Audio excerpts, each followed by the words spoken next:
अब हम 8वीं क्लास का जो 11वां पाठ है संस्कृत का, उसके बारे में चर्चा करेंगे। पाठ का नाम है सावित्री बाई फुले। जैसे कि चित्र दिखाया गया है और चित्र के माध्यम से कवि अपने भावों को प्रकट करता है। कहता है, ऊपरी निर्मितम चित्रम पश्यत, ऊपर बने हुए चित्र को देखिए। इदम चित्रम कस्यचित पाठशाला है वर्तते, यह जो चित्र दिखाई दे रहा है यह किसी एक पाठशाला का है। इयं सामान्य पाठशाला नास्ति, यह कोई साधारण पाठशाला नहीं है। इयम् अस्ति, यह है महाराष्ट्र का प्रथमा कन्या पाठशाला, यह महाराष्ट्र का पहला कन्या पाठशाला है। एक शिक्षिका एक अध्यापिका गृहात मैंने घर से पुस्तकानि आदाय, किताबें लेकर निकलती है। एक अध्यापिका घर से कुछ पुस्तकें लेकर चलती है।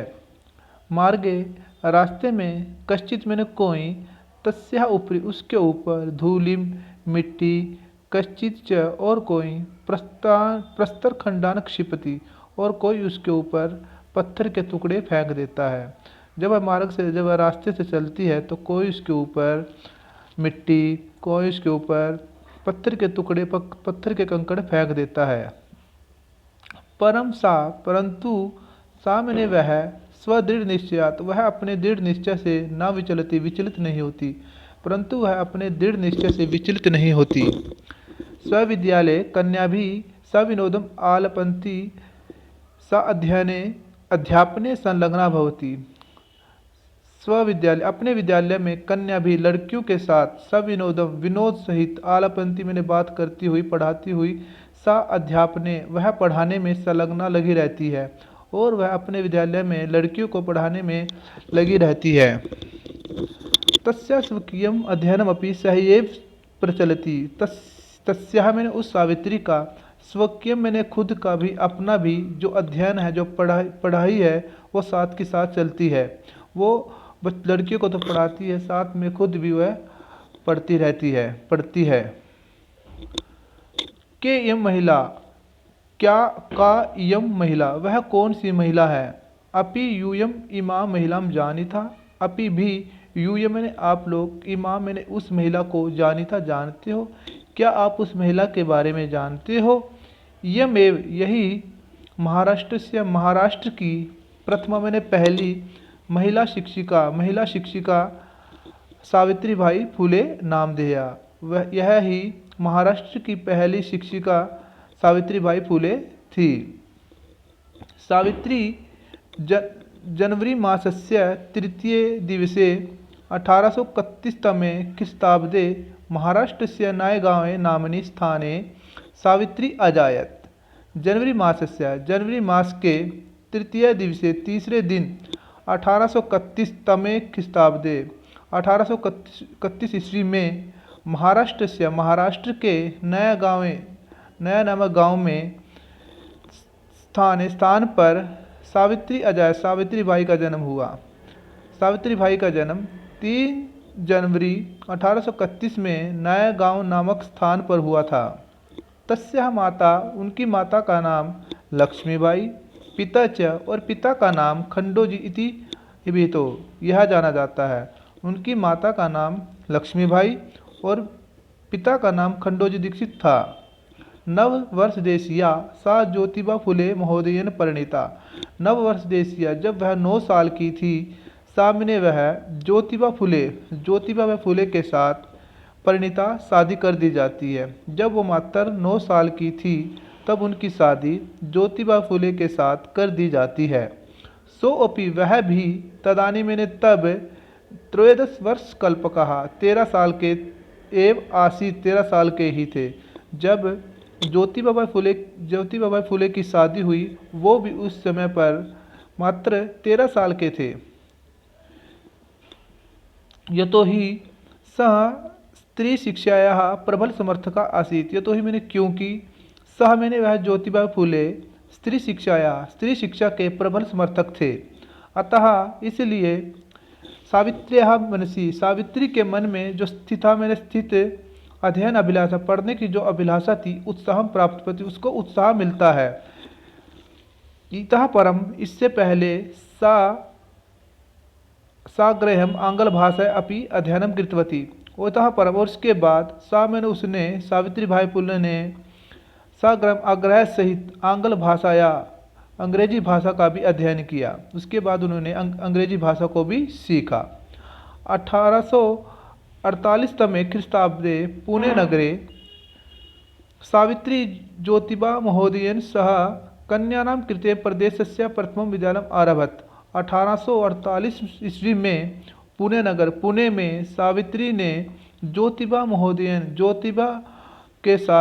फुले के साथ मिलकर कन्यानाम कृते लड़कियों के लिए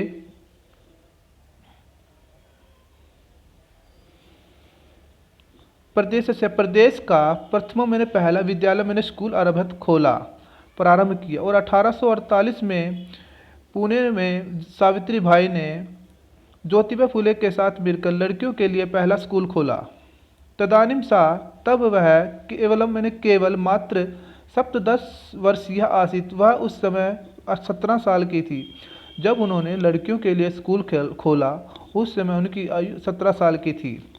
1851 तमे ख्रीष्टाब्दे अपृच्छत्वात् तिरस्कृतस्य समुदायस्य बालिकानां कृते पृथक्तया तया अपरः विद्यालयः प्रारब्ध। और 1851 में उन्होंने अपृच्छत्वात् छुआछूत के कारण से तिरस्कृत हुए समुदाय के लड़कियों के लिए पृथकता मैंने अलग से तया मैंने उसने अपरः मैंने दूसरा विद्यालय प्रारब्ध दूसरा स्कूल खोला। और 1851 में उन्होंने छुआछूत के कारण तिरस्कृत समुदायों की लड़कियों के लिए अलग से एक स्कूल खोला।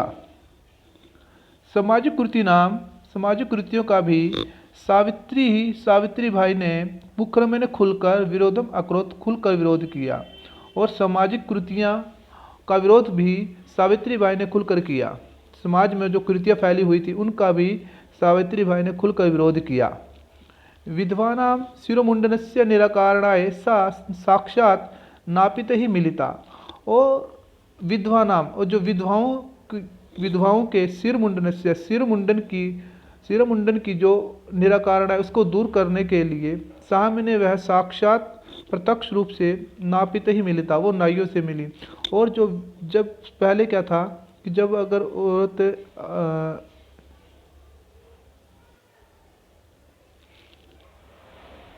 विधवाओं के सिरमुंडन की प्रथा को दूर करने के लिए वह साक्षात सीधे ही नाइयों से मिलती है। फलतः परिणाम स्वरूप केचन नापिता कुछ जो नाई थे अस्याम रूढ़ इस रूढ़ी में सहभागिता मतजन अपनी सहभागिता को छोड़ देते हैं, त्याग देते हैं। एक बार सावित्री मार्ग में रास्ते में दृष्टम देखती है यत की कूपम निक्षा कूपम मैंने कुएं के निक्षा मैंने समीप कुएं के पास शीर्ण वस्त्र वृता फटे पुराने कपड़े पहनी हुई तथा कथिता कुछ निम्न जाति की काश्चित नारे कुछ औरतें जलम पातुम याचन्ते स्म पानी पीने के लिए मांगती हैं। उच्च वर्गीय लेकिन ऊंचे वर्ग की उपहासम कुर्वन्तः ऊंचे कुल की स्त्रियां उनका उपहास करते हुए कूपात मैंने कुएं से जल उद्धरणम पानी भरने से आवारण मैंने मना कर देती हैं। लेकिन ऊंचे कुल की जो कुछ स्त्रियां उनका उपहास उठाकर उनको पानी भरने से मना कर देती हैं। सावित्री एतत् अपमानम सोढ़ुम ना सुकनियात और सावित्री इस अपमान को सहन नहीं कर सकी। साता स्त्रियः निज गृह नीतवती और वह उन औरतों को अपने घर पर ले जाती है। तड़ागम दर्शित्वा और तड़ागम मेरे तालाब दिखाकर कहती है यत इतिष्टम जलम नयत आपके जितना इच्छा हो उतना पानी ले लीजिए। सार्वजनिको एवं तड़ागा यह जो तड़ाग है तालाब है यह सार्वजनिक है, सबके लिए है। अस्मात् जलग्रहणे नास्ति जाति बंधनम अस्मात् मैंने इस तालाब से पानी ग्रहण करने में कोई भी जाति का बंधन नहीं है। तया मनुष्याणां समानतायाः स्वतंत्रतायाश्च पक्षः सर्वथा समर्थिता उसने मनुष्यों की समानता और स्वतंत्रता का हमेशा ही समर्थन किया। महिला महिला सेवा मंडल, शिशु हत्या प्रबंधक गृह इत्यादीनां संस्थानां स्थापनायां फूलदंपत्योः अवदानं महत्वपूर्णम्। महिला सेवा मंडल और शिशु हत्या प्रबंधक गृह इत्यादि संस्थाओं की स्थापना में फूले और इन दोनों पति पत्नियों का जो अवदान में योगदान महत्वपूर्ण है। सत्यशोधक मंडलस्य गतिविधिषु अपि, सत्यशोधक मंडल की गतिविधियों में भी सावित्री भाई ने अतीव सक्रिय आसीत्, वो उसमें भी सक्रिय थी। अस्य मंडलस्य उद्देश्यम् आसीत्, इस मंडल का उद्देश्य था उत्पीड़ितानां समुदायानां, उत्पीड़ित या जिनका उत्पीड़न होता है ऐसे समुदायों को स्वाधिकारान प्रति, उनके अधिकारों के प्रति जागरणम, उनके अधिकारों के प्रति जगाना। इस मंडल का मुख्य उद्देश्य था कि समाज में जिनका उत्पीड़न होता है ऐसे समुदायों को उनके अधिकारों के प्रति जगाना। सावित्री अनेकाः संस्थाः प्रशासन कौशलेन संचालितवती। सावित्री ने अनेक संस्थाएं अपने प्रशासन कौशल के द्वारा चलाई। दुर्भिक्ष काले, प्लेग काले च सा पीड़ित जनानां आश्रांतम अविरतम च सेवाम अकरोत्। और दुर्भिक्ष काले और आपातकाल के समय में,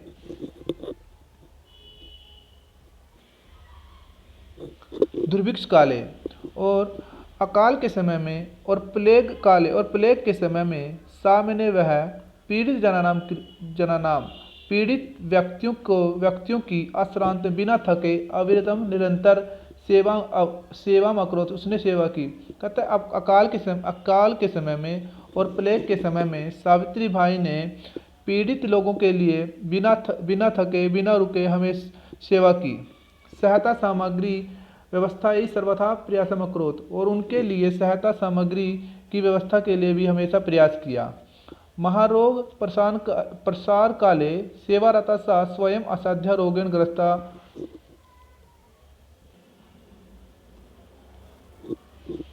महारोग प्रसार काले और महारोग के फैलने पर सेवा में लगी हुई मैंने वह सावित्री भाले भी स्वयं अपने आप भी असाध्य रोग, उस असाध्य रोग से ग्रसित हो गई और 1897 ईस्वी में निधनम गता, उनकी मृत्यु हो गई। साहित्य रचना है अपि सावित्री महीयते, साहित्य रचना में भी सावित्री ने महीयते मैंने बढ़ चढ़ कर भाग लिया। तस्या मैंने उनके काव्य संकलन द्वयम वर्तते, उनके जो काव्य संकलन है दो हैं, उन्होंने दो काव्य लिखे। पहला काव्य है काव्य फूले और दूसरा है सुबोध रत्नाकर। भारत देश में महिला उत्थान से महिला के उत्थान के अब गहन अवबोधनाएं अच्छी प्रकार से जानने के लिए सावित्री महोदया के जीवन चरित्र को अवश्यमेव जरूरी ही अवधेयत्व में पढ़ना चाहिए। और महिलाओं के उत्थान के लिए भारत देश में महिलाओं के उत्थान के गहन अवबोधाय अच्छी प्रकार से समझने के लिए सावित्री महोदया के जीवन चरित्र को अवश्य ही पढ़ना चाहिए। अच्छा बच्चों, अब हम इस पाठ के अभ्यास के प्रश्न करेंगे। जैसे कि पहला प्रश्न है, एक पदेन उत्तरत, आपको एक पद में उत्तर देना है। जैसे कि पहला क्वेश्चन है, कीदृशीनां कुरीतीनां सावित्री मुखरम विरोधम अकरोत्, कैसी कुरीतियों का सावित्री बाई ने खुलकर विरोध किया। तो इसका आंसर है बच्चों सामाजिक कुरीति नाम, समाज में फैली हुई बुराइयों को सावित्री बाई ने खुलकर विरोध किया। दूसरा है, के कुपा जलोद्धरणम अवारियन, कौन कुएं से जल भरने के लिए मना करती हैं। तो उच्च वर्गीय, उच्च कुल की जो स्त्रियां थी वो पानी भरने से मना कर देती हैं। अगला क्वेश्चन है, का स्वदृढ़ निश्चयात न विचलती, का मैंने कौन अपने दृढ़ निश्चय से विचलित नहीं होती। जो सावित्री बाई है वो अपने दृढ़ निश्चय से विचलित नहीं होती। अगला है, पहले का घ, विधवानाम शिरोमुंडनस्य निराकारणाय सा कही मिलिता, और विधवाओं के शिरोमुंडन की कुप्रथा को दूर करने के लिए वह किन से मिली। बच्चों किन से मिली थी, नाइयों से, नापित ही। अगला क्वेश्चन है, सा कासाम कृते प्रदेशस्य प्रथमम विद्यालयम आरभत, उसने कासम कृत्य किन के लिए प्रदेश का पहला विद्यालय खोला? तो किसके लिए खोला था बच्चों ने? कन्या नाम, लड़कियों के लिए। अगला है पूर्ण वाक्य उत्तर। आपको पूरे वाक्य में उत्तर देना है। जैसे कि पहला प्रश्न है, किम किम सहमाना, क्या क्या सहन करती हुई सावित्री भाई ने स्वदृढ़ निश्चयात न विचलित, अपने दृढ़ निश्चय से विचलित नहीं होती। तो बच्चों इसका आंसर है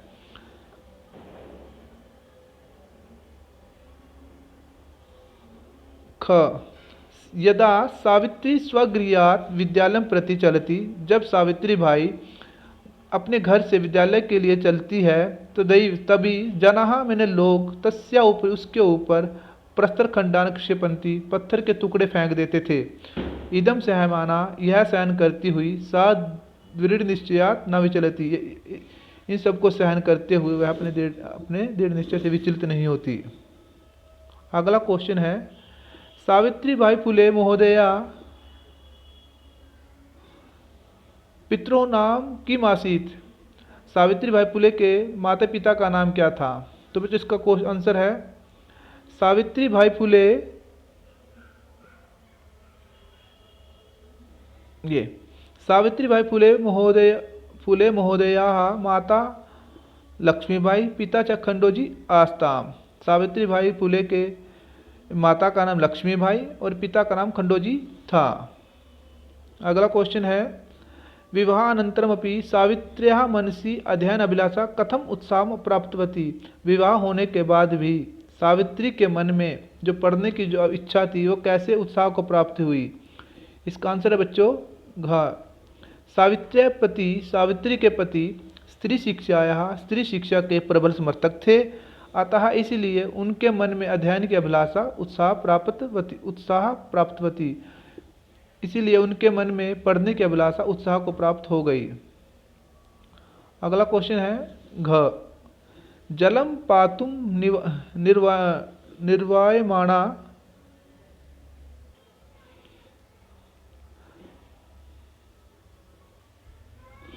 सत्यशोधक मंडल का उद्देश्य क्या था? तो बच्चों इसका आंसर है सत्यशोधक मंडलस्य उद्देश्यम आसीत्, सत्यशोधक मंडल का मुख्य उद्देश्य था उत्पीड़ित हुए समुदायों को स्वाधिकारान प्रति, उनके अधिकारों के प्रति जगाना। कि समाज में जो उत्पीड़ित लोग थे ऐसे समुदायों को उनके अधिकारों के प्रति जगाना। अगला क्वेश्चन है, तस्या द्वयोः काव्य संकलनयोः नामानि के? तस्या मैंने उस सावित्री बाई के दोनों काव्य संकलनों के नाम कौन से हैं? तो उसका आंसर है तस्या मैंने उसके काव्य संकलनों नामानि, उसके दो काव्य संकलन थे काव्य फुले और सुबोध रत्नाकर। अगला क्वेश्चन है, रेखांकित पदानि अधिकृत्य प्रश्न निर्माणम कुरुत, रेखांकित पदों को लेकर प्रश्न निर्माण करना है। क्वेश्चन नंबर 3, पहला है तीसरे का क। सावित्री बाई कन्या भी सविनोदम आलपंती अध्यापने संलग्ना भवती स्म, जो सावित्री भाई थी वो लड़कियों के साथ सविनोदम विनोद सहित बात करते हुए अध्यापने पढ़ाने में लगी रहती थी। तो इसका आंसर है का भी, किनके साथ लगी रहती थी? कन्याओं के साथ। अगला है, सा महाराष्ट्र से प्रथमा महिला शिक्षिका आसीत, सा मैंने वह महाराष्ट्र की प्रथमा मैंने पहली महिला शिक्षिका थी। कहाँ की थी वो? महाराष्ट्र से। कस्य, इसका आंसर होगा बच्चों कस्य।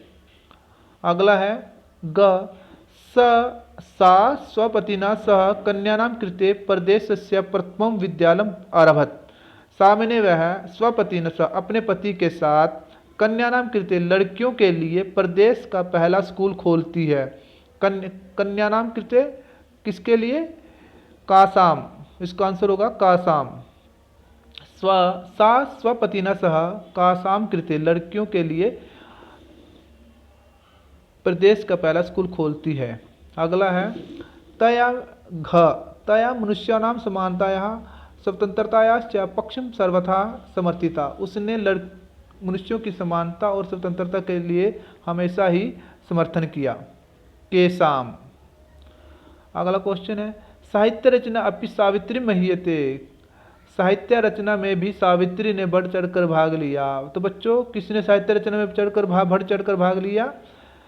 साहित्य रचना अपि का महीयते, किसने लिया? का। यहाँ पर आंसर बनेगा का। अगला क्वेश्चन है यथा निर्देशम उत्तरत, जैसे क्वेश्चन नंबर 4 पहला है, पहले चौथे का क, इदम चित्रम पाठशाला वर्तते, अत्र वर्तते क्रियापदस्य कर्तृपदम किम, इदम चित्रम यह चित्र पाठशाला का है। यहाँ पर अत्र मैंने यहाँ वर्तते, जो वर्तते है इसका क्रियापद, इस क्रियापद का कर्ता कौन है? तो इसका अर्थ है बच्चों चित्र, कर्ता पद चित्र है इसका। अगला है ख, तस्याः स्वकीयम अध्ययनमपि सहैव प्रचलति, अस्मिन् वाक्ये विशेष्य पदम किम, इस वाक्य में विशेष्य पद क्या है? तो बच्चों इसमें विशेष्य पद है अध्ययनम। अगला क्वेश्चन ग है, अपि यूयाम इमाम महिलाम जानी था, क्या आप उस महिला को जानते हैं? अस्मिन् वाक्य, इस वाक्य में यूयम इति पदम केभ्यः प्रयुक्तम, जो यूयम शब्द है वो किन के लिए प्रयुक्त हुआ है? तो बच्चे यह प्रयुक्त हुआ है पाठकेभ्यः, पाठकों के लिए। साता स्त्रिया निज गृह नीतवती, वह उन औरतों को अपने घर पर ले जाती है। अस्मिन् वाक्य, इस वाक्य में सा इति सर्वनाम पदम कस्मै प्रयुक्तम, जो सा शब्द है ये सा जो सर्वनाम शब्द है वो किसके लिए प्रयोग में आया है? तो आया है बच्चों सावित्री के लिए। अगला क्वेश्चन है शीर्ण वस्त्रावृताः कथा तथा कथिताः निम्न जातीयाः काश्चित् नार्याः जलं पातुं याचन्ते स्म, अत्र नार्याः इति पदस्य विशेषण पदानि कति सन्ति, कानि च इति लिख्यत, इतस्य चत्वारि विशेषण पदानि सन्ति। इस प्रश्न में 4 विशेषण पद हैं। पहला है शीर्ण वस्त्रवृता, दूसरा है तथाकथिता, तीसरा है निम्न जातीया और चौथा है काश्चित। बच्चों अगला क्वेश्चन है 5वां क्वेश्चन पे चलते हैं। पहले 5वें क्वेश्चन में क्या है, अधोलिखितानि पदानि अधृत्य वाक्यानि रचत, आपको एक वाक्य दिया गया है, उस आपको एक शब्द दिया गया है, उसके ऊपर आपको वाक्य लिखना है। जैसे पहला है क, स्वकीयम, अहम, इसमें आपको वाक्य में प्रयोग करना है। जैसे अहम स्वकीयम कार्यम करोमि, मैं अपना कार्य करता हूँ। दूसरा है सविनोदम, विनोद सहित, बालका सविनोदम खेलती, बालक सविनोद खेलते हैं। अगला है ग, सक्रिय, स सामाजिक कार्यसु सक्रिय अस्ति, वह सामाजिक कार्यों में सक्रिय है। प्रदेशस्य घ, मम प्रदेशस्य नाम राजस्थानम अस्ति, मम प्रदेशस्य, मेरे प्रदेश का नाम राजस्थान है। अगला क्वेश्चन इसी में है घ ग, सा मुखरम, खुलकर, सावित्री मुखरम विरोधम अकरोत, सावित्री ने खुलकर विरोध किया। इसी में अगला है च, सर्वथा, सा सर्वथा कन्यानाम मार्गदर्शने करोति स्म, वह हमेशा ही लड़कियों का मार्गदर्शन करती थी। अगला इसी का है 6 का अ, अधोलिखितानि पदानि अधृत्य वाक्यानि रचत, जो नीचे कुछ शब्द दिए गए हैं उन शब्दों को लेकर आपको वाक्य का निर्माण करता है, वाक्य बनाना है आप लोगों को। जैसे पहला है ऊपरी क, वृक्षस्य ऊपरी वानरः अस्ति, वृक्ष के ऊपर बंदर बैठा है, बंदर है। आदानम, विचाराणाम आदानम प्रदानम कुर्यात, विचारों का आदान प्रदान करें। अगला है प्रकीयम, कन्या प्रकीयम धन वर्तते, जो कन्या है वो प्रकीय प्राय धन होता है। अगला है घ, विषमता, भारतीय जनेषु विषमता नास्ति, भारतीय लोगों में विषमता नहीं है। व्यक्तिगतम, अगला है व्यक्तिगत के ऊपर आपको वाक्य लिखना है। इदम मम व्यक्तिगतम कार्यम अस्ति, यह मेरा अपना व्यक्तिगत कार्य है। आरोह, जीवने आरोह अवरोह एवं एवं प्रचलता, जीवन में उतार चढ़ाव ऐसे ही चलता रहता है। 6 का आ क्वेश्चन है बच्चों, कहता है अधोलिखित पदानाम समानार्थक पदानि पाठा चित्वा लिखित, नीचे लिखे गए पदों को के समानार्थक शब्द पाठ से पढ़कर लिखिए। जैसे पहला है शिक्षणे, शिक्षण का बेटो पर्यायवाची शब्द क्या है? अध्यापने, पढ़, अध्यापने। अगला है पथि, ख, मार्गे, इसका पर्यायवाची शब्द है मार्गे, पथि होता है मार्ग। हृदय में, हृदय में, मन में, इसका ग, मन में। अगला है इच्छा अनुसार, इच्छा के अनुसार, इसका आंसर है यथेष्टम, अगला है घ गा योगदानम, योगदान को तो अवदान योगदान। निरंतर का है बच्चों पर्यायवाची शब्द अविरतम, निरंतर लगातार। बच्चों इसका लास्ट क्वेश्चन है 7वां, कहता है उदाहरण अनुसृत्य, उदाहरण को लेकर निर्देशानुसार, निर्देश के अनुसार लकार परिवर्तन कुरत, आपको लकार का परिवर्तन करना है, आपको बदलना है वो। जैसे कि पहला है दे रखा है उदाहरण के रूप में, सा शिक्षिका अस्ति वह अध्यापिका है, इसको आपको लंग लकार में बनाना है, लंग लकार में तो भूतकाल में, तो इसका बनेगा सा शिक्षिका आसीत वह शिक्षिका थी। क्वेश्चन था वह शिक्षिका अस्ति वह शिक्षक वह अध्यापिका है, और उसका भूतकाल में बन जाएगा वह शिक्षिका थी। अगला क्वेश्चन है इसी में का, इसी ऑप्शन, सा अध्यापने संलग्ना भवती वह अध्यापन में लगी रहती थी, लगी रहती है। आपको इसको लिट लकार में बनाना है भविष्य काल में, किसका बनेगा सा अध्यापने संलग्ना भविष्यति वह पढ़ाने में लगी होगी। अगला क्वेश्चन है ख, इसी का ही ऑप्शन ख, स त्रयोदश वर्ष कल्प का अस्ति वह 13 साल का है, वह 13 साल का है, तो उसको आपको भूतकाल में बनाना है, स त्रयोदश वर्ष कल्प का आसित वह 13 साल का था। अगला क्वेश्चन है घ, महिला तड़ागा जलम नयंती जो औरत नारी महिला तालाब से पानी लेकर आती हैं, तो उसका आपको लोट लकार में बनाने बनेगा महिला तड़ागात जलम नयंती महिलाएं तालाब से पानी लेकर आती हैं। अगला है घ, वयम प्रतिदिन पाठम पठामः हम हर रोज पाठ पढ़ना है, इसका विधिलिंग में बनाना है, विधिलिंग अर्थ तो चाहिए अर्थ में, वयम प्रतिदिन पाठम पठेम हमें हमेशा ही पाठ पढ़ना चाहिए। अगला है बेटा गा, यूयम किम विद्यालयम गच्छतः क्या आप विद्यालय गए, तो आपको बनाना है इसका भविष्य काल में, यूयम किम विद्यालयम गमिष्यतः क्या तुम विद्यालय जाओगे। अगला बच्चों इसका क्वेश्चन लास्ट है, ते बालकः विद्यालयात् गृहं गच्छन्ति वे बालक विद्यालय से घर जाते हैं, आपको विद्यालय से वो बच्चे विद्यालय से घर जाते हैं, आपको इसको लंग लकार में बनाना है भूतकाल में, ते बालकः वे बच्चे विद्यालयात् स्कूल से घर अगच्छन् घर चले गए, वे बच्चे बालक विद्यालय से घर चले गए। अच्छा बच्चों ये आपका 11वां पाठ पूरा हो गया है, इसका पाठ का नाम है सावित्री बाई फुले। ओके बच्चे।